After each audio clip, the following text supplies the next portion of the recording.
There's nothing quite like the worlds created by the De La Torre brothers. Einar and Hamex are brothers and collaborators. They are glass artists, but use other materials as well. Their latest public art piece is one of the major artworks in the new Central Library, and it's no easy task installing it. The artwork is going in the main elevator shaft.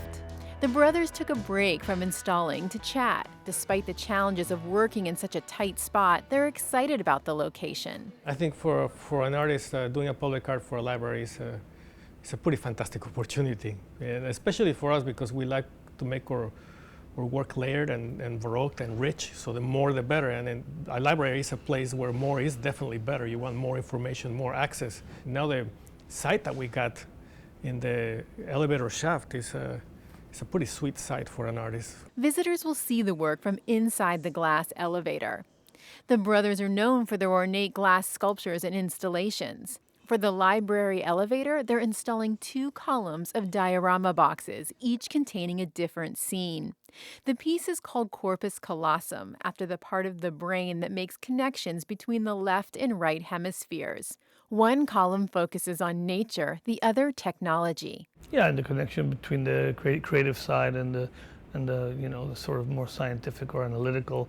Now we have a little bit of that going on in the piece, having more nature side and a more sort of human intervention, buildings and so on the other side. The brothers were partly inspired by the dioramas often found in museums of natural history. What we loved about them is the craftsmanship that it would take to do these things. I mean, taxidermy has both sort of wonderful but also very creepy side to it, because here's a stuffed animal that's just sort of sitting there losing feathers slowly, but they also are trying to recreate its natural place in a little box.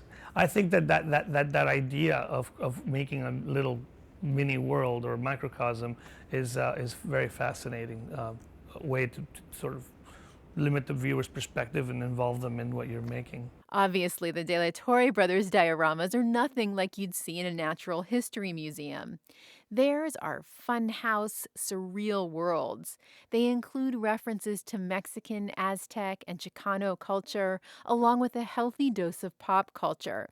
Stories of nature, technology, and history are explored, but not in a linear way. Most boxes have 1 or 2 figures, and the figures are, what we wanted to express is this wonderment with different elements. We use a lot of busts of famous writers and musicians, and we struggle with this because it seems easy to want to make a linear thing about history and knowledge, but we want it to be more fun and more visually entertaining. The brothers were born in Guadalajara, Mexico, but grew up in Southern California. They were raised Catholic. Einar says they've learned from Catholicism's use of statues to tell stories. It's heavily laden with icon and with stories being told visually. I think it's another very important thing. I mean, through the Middle Ages, it's a illiterate population that needs to be told all these stories. So they have all these little figures doing that in churches, and I think that's for us that's a very valuable idea. Each of the boxes is lined with prints that create an illusion of depth or 3D effect. The same technology is used at the elevator's entrance. They're called lenticular prints, and the brothers started using them 2 years ago. It's a visual trick that gives you this 3-dimensional effect that is really quite effective. We're very happy with it. And it's fit our work rather well because it allows us to put all these layers.